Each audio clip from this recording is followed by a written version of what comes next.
Halo teman kumparan, apa kabar? Semoga semuanya dalam keadaan yang sehat. To the point kali ini bersama saya Melisa Lolindu.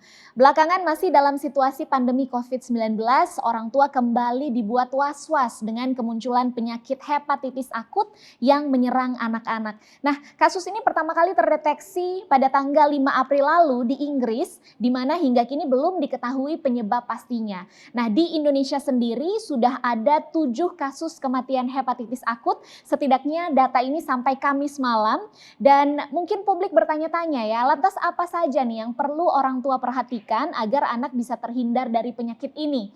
Dan bagaimana langkah penanggulangan yang bisa dilakukan?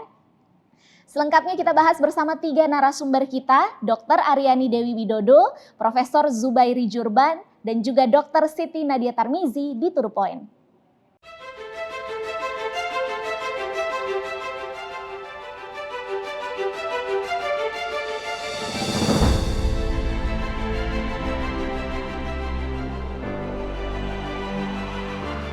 Dan sudah bergabung secara virtual 2 narasumber kita. Yang pertama adalah Dr.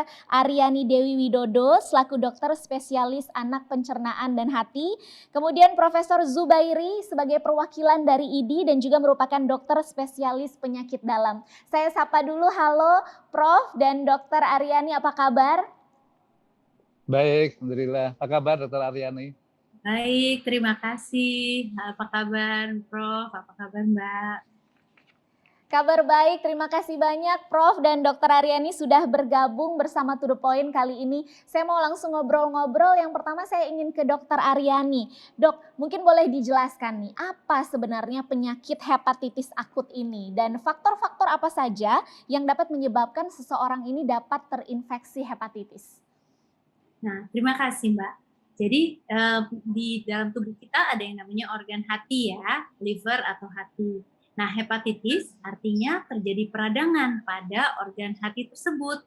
Peradangan itu menyebabkan kerusakan, baik sebagian maupun hampir semuanya dari organ hati. Kalau terjadi kerusakan, artinya fungsi-fungsi hati tidak bisa berjalan sebagaimana mestinya. Akibatnya tentu metabolisme tubuh terganggu, karena hati ini memiliki banyak sekali fungsi-fungsi penting bagi tubuh kita. Nah, untuk terjadinya penularan, maka ada beberapa hal yang menyebabkan hepatitis. Misalnya ada penyebab infeksi, ada juga penyebab yang non-infeksi. Begitu, Mbak. Baik, ada yang infeksi dan ada juga yang non-infeksi. Oh, sudah bergabung juga secara virtual. Ini ada Dr. Siti Nadia Tarmizi, juru bicara Kemenkes RI. Halo, Dok, apa kabar? Baik, apa kabar? Minal aidin wal faizin. Ya, lahir batin. Minal aidin wal faizin Dr. Nadia, juga. apa kabar? Baik. Terima kasih Dr. Nadia sudah bergabung bersama To The Point kali ini. Ini kita mulai ngobrol-ngobrolnya. Tadi saya sudah bertanya ke Dr. Aryani ya, sebenarnya apa sih penyakit hepatitis akut ini nih yang bikin orang tua belakangan ini nih was-was gitu karena pemberitaannya begitu kan menyerang anak-anak. Nah, tadi sudah dijelaskan sedikit oleh Dr. Aryani. Pas sekali saya mau ke Dr. Nadia nih. Dok, kasus yang sedang ramai ini adalah kan hepatitis akut pada anak ya. Yang mungkin perlu kita pahami adalah apakah hepatitis akut ini hanya dapat terjadi kepada anak-anak saja atau dia juga bisa menular dengan mudah ke orang dewasa? Ya, kalau sampai sekarang ya kita melihat bahwa yang tertular ini adalah pada usia kurang dari 15 tahun.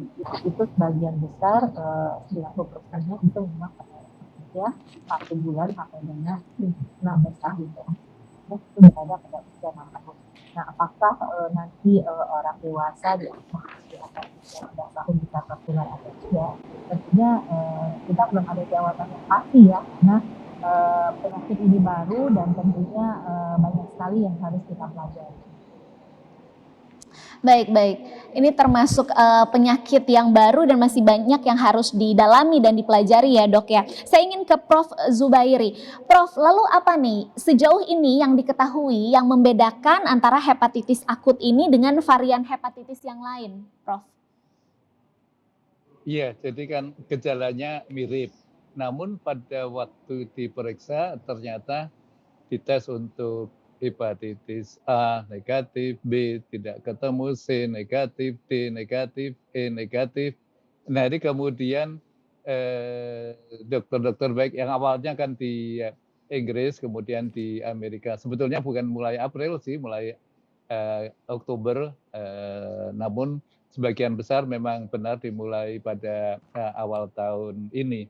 Nah kemudian ternyata bisa bikin akut liver failure, gagal liver yang terpaksa harus dicangkok liver. Itu di Inggris ada 11 dan di Amerika ada sekitar 14% dari 109.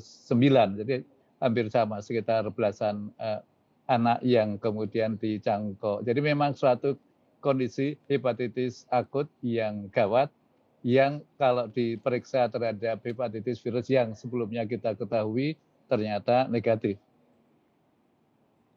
Baik, Prof, lalu memang sih akhir-akhir ini sudah banyak sekali ya yang membahas, pemberitaan juga yang menganjurkan agar orang tua ini lebih aware gitu ya terhadap gejala-gejala yang muncul. Nah, boleh dijelaskan kembali Prof, bagaimana caranya agar para orang tua ini dapat mengetahui bahwa sang anak ini terinfeksi hepatitis akut? Apa gejala-gejala yang harus diperhatikan?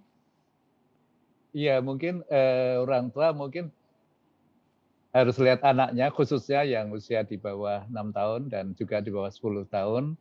Sebetulnya sakit apapun orang tua harus waspada. Ini jangan-jangan kira-kira serius atau tidak. Jadi harus membawa ke dokter. Nah kalau kemudian gejalanya mendekati gejala penyakit yang baru ini, artinya ada katakanlah ada diare, ada sakit perut, kemudian matanya kuning, kemudian kencingnya berwarna coklat, buang air besarnya warnanya menjadi pucat. Nah harus segera ke rumah sakit, rujukan rumah sakit yang paling lengkap yang ada di sekitar tempat tinggalnya, agar bisa ditangani dengan cepat, karena tata laksana yang cepat penting banget. Baik, saya kembali ke Dokter Siti Nadia. Dok, ini kan per Kamis malam ya sudah ada 7 orang meninggal akibat hepatitis akut ini dari 18 kasus yang sudah terdeteksi. Mungkin boleh dijelaskan Dok, di daerah mana saja di Indonesia yang paling banyak ditemukan kasus hepatitis akut ini? Apakah ada kedekatan daerah-daerahnya atau seperti apa? Ya, jadi mungkin untuk kita pahami bersama ya, untuk kita melakukan deteksi terhadap kasus hepatitis berat ini tentunya berbeda dengan seperti kita melakukan deteksi di COVID-19 ya. Karena hepatitis ini kan sebenarnya penyakit yang memang sebelumnya sudah ada ya. Jadi kita tahu masyarakat mengenal dengan istilah demam kuning ya. Jadi penyebabnya adalah tadi disampaikan hepatitis bisa dari A, B, C, dan E. Nah, hepatitis akut berat ini adalah penyakit tadi yang dijelaskan Dr. Arya ini bahwa penyakit yang menyerang organ hati, tapi bukan disebabkan jenis hepatitis A sampai B.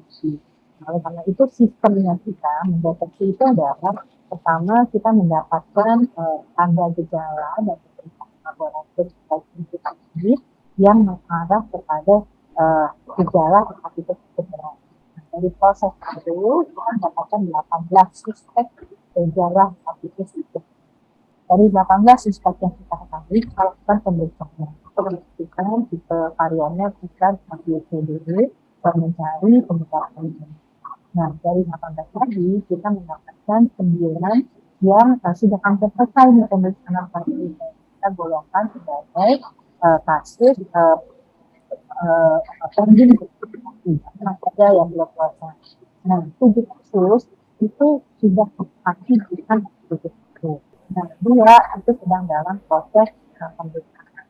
Dari 7 kematian yang dilaporkan, 3 akibat gejala hepatitis akut, itu 2 bisa disebabkan atau meninggal. Ini dari mana saja nih daerahnya ya? Nah, yang paling baik yang melakukan ini adalah mungkin DKI Jakarta nih yang paling baik ya deteksinya. Jadi kalau kita lihat ya yang paling banyak. Jadi kalau 18 kasus, 12 kasus itu dari DKI Jakarta. Sisanya itu ada dari Sumatera. Barat, kemudian ada dari Jawa Timur, kemudian ada dari Bangka Belitung, ada dari Kalimantan Timur. Baik. Maaf dok, tadi suaranya agak putus-putus sedikit, tapi saya agak kedengaran tadi paling banyak dari DKI Jakarta, menyusul Jawa Timur, kemudian Bangka Belitung, dan beberapa daerah lain ya dok ya?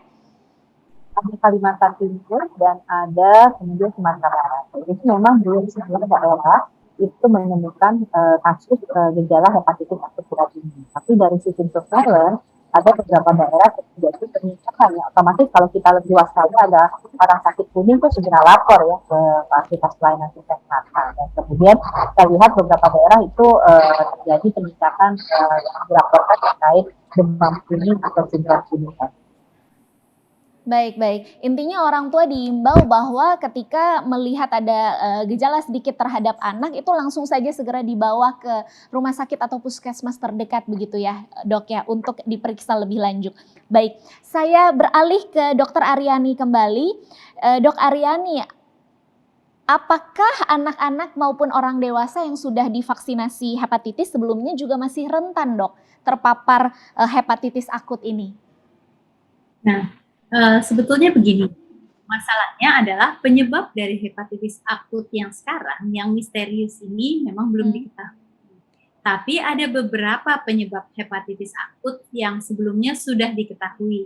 Di antaranya hepatitis A, hepatitis B, hepatitis C, mungkin jarang akut ya hepatitis C. Tapi misalnya hepatitis A dan hepatitis B, keduanya juga bisa menyebabkan hepatitis akut, terutama hepatitis A. Nah, untuk kedua jenis hepatitis tersebut sudah ada vaksinasinya di Indonesia yang tersedia secara luas. Sehingga kalau ditanya apakah ada vaksinasinya, ada. Tapi untuk hepatitis akut yang sudah diketahui penyebabnya, yaitu hepatitis A dan hepatitis B yang kadang-kadang juga bisa menyebabkan hepatitis akut meskipun seringnya kronis. Baik, baik. Nah, kalau sejauh ini yang ditemukan datanya, dok, apakah dampak yang ditimbulkan pada orang yang pernah terkena hepatitis ini? Dampak yang ditimbulkan adalah kerusakan hati pastinya, dan apabila terjadi kerusakan hati, maka fungsi-fungsi hati yang sebetulnya sangat penting bagi tubuh juga bisa terganggu. Contohnya, pertama, gangguan pembekuan darah. Jadi bisa terjadi risiko perdarahan yang lebih tinggi. Yang kedua, gangguan pembentukan beberapa protein sehingga mengganggu metabolisme tubuh. Dan hati itu mempunyai fungsi-fungsi lain juga, misalnya memetabolisme obat, kemudian memetabolisme racun yang masuk ke dalam tubuh. Sehingga apabila terjadi gangguan pada hati, maka semua fungsi itu tidak akan bisa berjalan dengan baik. Dan kita juga bisa menjadi sehat seperti biasanya. Karena itu hati ini sangat penting bagi tubuh kita. Baik, baik. Terima kasih Dok Aryani penjelasannya. Saya kembali lagi ke Dokter Siti Nadia nih. Dok Nadia, ini per Kamis malam dari 18 kasus yang ditemukan sejauh ini, hepatitis akut ini masuk ke klasifikasi WHO yang mana dok? Apakah probable, epilink, atau pending? Ya, jadi memang saat ini semua 9 kasus yang sudah hampir selesai pemeriksaannya itu kalau kita lihat dalam kriteria WHO itu adalah pending klasifikasi ya, karena kita masih menunggu hasil pemeriksaan hepatitis C-nya, kemudian jenis virus lainnya yang diperkirakan bisa menjadi penyebab daripada munculnya gejala hepatitis akut berat tersebut. Jadi kita tunggu saja mungkin dalam 7 hari ke depan ya paling lama kita bisa mendapatkan hasil ini. Baik, baik. Terima kasih banyak penjelasannya dok. Selanjutnya saya kembali ke Prof. Zubairi. Prof, seberapa besar nih kemungkinan sembuh bagi orang yang terinfeksi hepatitis akut, Prof? Hepatitis yang baru ini, kalau Inggris tidak ada kematian, jadi dari 160-an itu semuanya tertolong. Kalau Amerika 5 meninggal. Jadi tetapi dengan catatan ya bahwa yang tertolong di Inggris semuanya itu ada juga 11 yang transplantasi liver, berarti ada kelainan liver yang amat sangat berat yang kalau tidak dicangkok liver kemungkinan besar meninggal. Jadi memang potensial berbahaya. Dan di Amerika juga sudah ada 5 meninggal. Di kita ya tersangka yang amat terduga itu ada 7 meninggal. Jadi memang bisa membahayakan jiwa banget. Baik. Prof, kalau kita lihat nih ya, apakah ada keterkaitan antara hepatitis akut ini dengan COVID-19, Prof? Nggak ada penelitian yang kasus yang amat rinci yang di Alabama di Amerika itu kemudian diterbitkan di majalah namanya Morbidity Mortality Weekly Report dari CDC. Itu ternyata tidak ada tanda sama sekali pemeriksaan yang amat lengkap bahwa yang anak-anak ini pernah terkena COVID. Itu satu. Yang kemudian banyak para ahli yang lain juga mendukung data ini. Sedangkan kalau mengenai vaksin sekaligus saja ya, jadi sempat ada gosip, ada hoax, kan beberapa vaksin termasuk Johnson & Johnson dan juga AstraZeneca itu dibuatnya melalui memanfaatkan teknologi yang memakai adenovirus, virus yang diduga amat sangat untuk sebagai penyebab penyakit yang baru ini. Nah, tapi ternyata virusnya beda. Jadi yang untuk membuat vaksin AstraZeneca maupun Johnson & Johnson itu adalah virus adenovirus.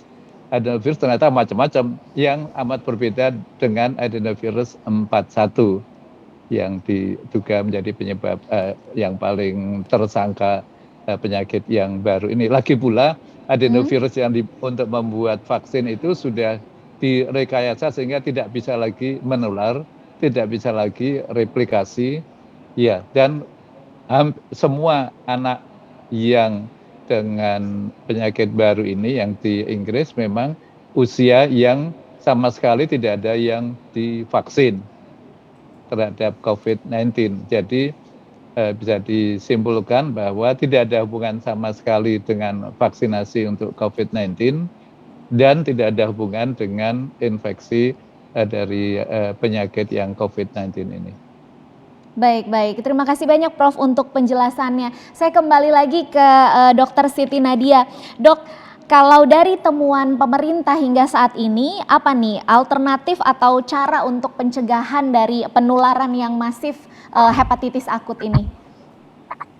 Ya, jadi memang masih banyak ya yang harus kita pelajari dan banyak yang bisa kita pahami mengenai penyebab. WHO sendiri mengkategorikannya probable hepatitis akut berat karena memang belum ketahuan penyebabnya itu oleh virus apa, jenis apa ya. Ada juga hepatitis virus atau juga adenovirus yang bermutasi seperti itu ya. Kedua adalah kita hanya mengetahui kemungkinan besar karena selama ini hepatitis banyak menular melalui fekal oral ya. Fekal oral itu melalui makanan. Nah, jadi makanya upaya pencegahannya satu tetap menjalankan personal hygiene dasar, tentunya cuci tangan, kemudian melakukan praktek perilaku hidup bersih dan sehat, minum air yang sudah matang, melakukan pengelolaan makanan dengan bersih ya. Masuk juga nih TM kantin kan akan dibuka, jadi sekolah harus memastikan kalau kantin di sekolah itu betul-betul dikelola dengan bersih, menggunakan tentunya sarung tangan ya untuk menjual makanannya dan dipastikan makanan itu adalah makanan yang memang menggunakan misalnya dengan air bersih. Yang kedua adalah karena ada data dari Inggris 92% itu ditemukan adenovirus pada anak-anak yang menderita hepatitis akut. Dan ini diketahui adenovirusnya adalah virus yang biasa sebenarnya menyerang kita, bisa menimbulkan keluhan saluran pernapasan atas maupun juga keluhan saluran nah. Sehingga salah satu dugaan penularan bisa terjadi melalui udara. Oleh karena itu kita berharap tetap menjalankan protokol kesehatan seperti menggunakan masker, Jadi dengan dua cara ini kita bisa mencegah COVID-19, sekaligus juga mencegah hepatitis akut, khususnya pada anak-anak di bawah usia 6 tahun. Ingat, anak-anak usia 6 tahun juga belum bisa mendapatkan vaksin COVID-19. Jadi memang proteksi pada mereka memang harus kita istimewakan ya, terutama di masa pandemi. Yang kedua, segera lengkapi imunisasi dasar, termasuk vaksinasi hepatitis B. Walaupun memang belum diketahui ya, Prof, kalau apakah hepatitis B vaksin itu bisa memberikan proteksi, tapi setidaknya kita tahu banyak penyakit yang bisa dicegah dan kita menganjurkan untuk segera mendapatkan vaksinasi untuk vaksin hepatitis B pada anak usia 9 tahun. Yang ketiga, yang paling penting, deteksi dini. Karena itu kalau orang tua melihat anaknya ada keluhan mual, muntah, diare, apalagi nggak berkurang, segera bawa layanan kesehatan. Jangan menunggu kuning dulu. Baik, terima kasih banyak Dok. Jadi harus selalu hidup bersih, sehat, jaga protokol kesehatan, dan itu tadi yang terakhir ya, deteksi dini ya. Jadi jangan tunggu lama-lama lagi, ini orang tua harus waspada. Baik, saya kembali lagi ke Dokter Aryani. Dok, ini meskipun penyebabnya masih misteri ya hingga saat ini, bagaimana nih kira-kira langkah pengobatan pada pasien yang terkena hepatitis akut ini? Oke, baik. Mungkin kita bicaranya hepatitis secara umum ya. Jadi kalau hepatitis itu ada yang relatif ringan sedang lah, ada yang berat. Kalau hepatitis yang ringan, apalagi bila disebabkan oleh infeksi, maka biasanya virus-virus yang menyebabkan hepatitis yang kita kenal saat ini bersifat self-limiting. Jadi dia bisa sembuh sendiri, contohnya hepatitis A. Kalau hepatitis B, biasanya dia sifatnya kronik. B dan C itu cenderung bersifat kronik dan dapat menyebabkan risiko untuk sirosis hati, artinya kerusakan hati, terbentuk jaringan parut, dan juga tumor hati di kemudian hari. Kalau hepatitis yang terjadi itu berat, maka biasanya anak tampak sangat kuning, kemudian hatinya sangat membesar, mual-mualnya hebat, dan kemudian bisa terjadi gangguan-gangguan metabolisme yang tadi sudah kita bahas. Jadi gangguan pembekuan darah, anak itu terjadi perdarahan, kemudian albuminnya atau proteinnya sangat rendah. Nah, itu semua kadang-kadang bisa menjadi sangat berat dan sampai memerlukan transplantasi hati atau cangkok hati. Jadi gejala-gejala hepatitis itu berkisar antara yang ringan, sedang, sampai yang berat atau disebut dengan hepatitis fulminan sampai mengganggu. Nah, tentunya tindakan atau tata laksananya ya tergantung pada setiap tahapannya begitu. Baik, terima kasih banyak Dokter Aryani penjelasannya. Ini selanjutnya pertanyaan ingin saya tanyakan kepada ketiga narasumber nih. Mungkinkah hepatitis akut ini akan menjadi pandemi, Prof? Dok, saya mulai dari Prof Zubairi dulu. Pendapatnya, Prof? Apakah bisa menjadi, tentu ini pertanyaan yang sulit karena kan kalau dari Oktober sekarang udah 7 bulan, kasusnya sekitar 300 mengenai di sekitar 20-an negara. Jadi kalau melihat dari penyebarannya cukup cepat. Kalau melihat dari data kita yang tadinya 3 di Rumah Sakit Cipto, atau sekarang udah 18. Jadi kecenderungannya untuk menyebar jelas sekali. Namun untuk menjadi pandemi perlu banyak syarat lain, karena kalau yang ini terutama kan walaupun adenovirus yang lain itu bisa menular lewat batuk pilek bersin, termasuk bisa bikin pneumonia, tapi adenovirus yang strain yang lain. Yang ini sebagian besar kan oral fekal, walaupun potensial bisa juga lewat droplet. Intinya tidak mudah menjawab pertanyaan ini. Potensi untuk wabah jelas ada.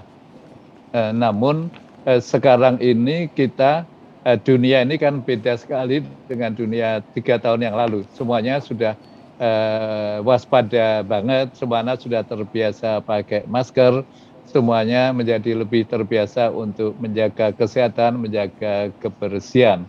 Nah, dengan perubahan kita harapkan perilaku behavior dari masyarakat dunia itu, maka risiko untuk menjadi pandemi saya kira kecil. Namun risiko Baik, untuk setidak setingkat pandemi sih lumayan. baik. Terima kasih Prof. Selanjutnya pendapatnya Dokter Aryani bagaimana Dok? Sekaligus mungkin imbauan untuk penonton dan para orang tua yang menyaksikan saat ini. Ya, baik. Sepertinya kalau untuk menjawab soal itu, Prof. Zubairi dan Dr. Nadia mungkin lebih kompeten ya. Saya sebagai dokter anak ingin berpesan saja bahwa ibu-ibu itu tentunya karena mengkhawatirkan anaknya masing-masing panik ya. Jadi selalu mereka datang dengan keadaan panik dan begitu anak mual, begitu anak diare langsung memikirkan kemungkinan terburuk. Kita tetap waspada. Memang kita juga membantu pemerintah untuk mendeteksi sejak dini tentunya untuk semua dan juga untuk anak kita. Tapi jangan lupa, yang paling penting adalah jangan mengobati sendiri atau periksa-periksa sendiri. Kalau ada gejala-gejala yang mencurigakan, segera bawa ke dokter supaya bisa dilihat apakah gejalanya ini benar-benar gejala yang mengkhawatirkan dan memerlukan pemeriksaan lebih lanjut atau tidak. Dan pastinya protokol kesehatan itu harus selalu dijalankan karena kita mau mencoba membantu mencegah penularan melalui diri kita dan dari keluarga kita. Baik, terima kasih Dokter Aryani. Selanjutnya Dokter Nadia menutup perbincangan kita bagaimana pendapatnya soal pertanyaan mungkinkah hepatitis akut ini bisa menjadi pandemi Dok, dan apa imbauan sekaligus closing statement-nya untuk penonton kita? Iya, kalau melihat kecepatan penularan jumlah kasus yang sampai saat ini dan perkembangan daripada kasus ini sendiri ya, kita melihat bahwa ke arah menjadi pandemi itu masih sangat jauh ya. Kecil sekali kemungkinannya untuk menjadi pandemi. Tapi kita tahu ya bahwa tingkatan penyakit itu mulai dari yang kita sebut sebagai peningkatan kasus, kemudian ada kejadian luar biasa, ada wabah, kemudian ada epidemi, dan ada pandemi. Nah, kemungkinan terjadi kejadian luar biasa atau peningkatan kasus inilah yang paling mungkin terjadi pada kasus-kasus atau penyakit-penyakit baru yang belum diketahui penyebabnya.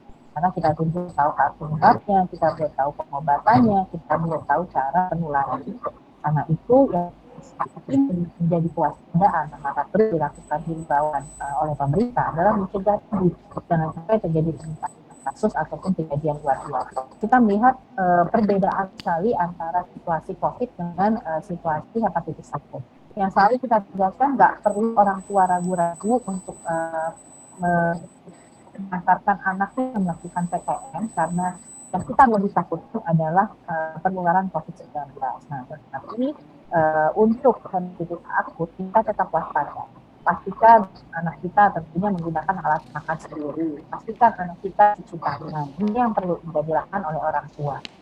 Dan sekolah akan tentunya menerapkan ya perilaku higiene dan sanitasi terkait memang yang selama ini sudah kita ketahui. Termasuk juga bahwa prokes itu tetap harus dijalankan ya selama pandemi ini belum dinyatakan selesai. Dan dengan menjalankan prokes kita bisa menghindari kedua penyakit pandemi COVID, pandemi dari COVID-19 dan juga hepatitis akut. Jadi itu pesannya, nggak perlu panik, waspada, kalau ada gejala segera bawa ke pelayanan.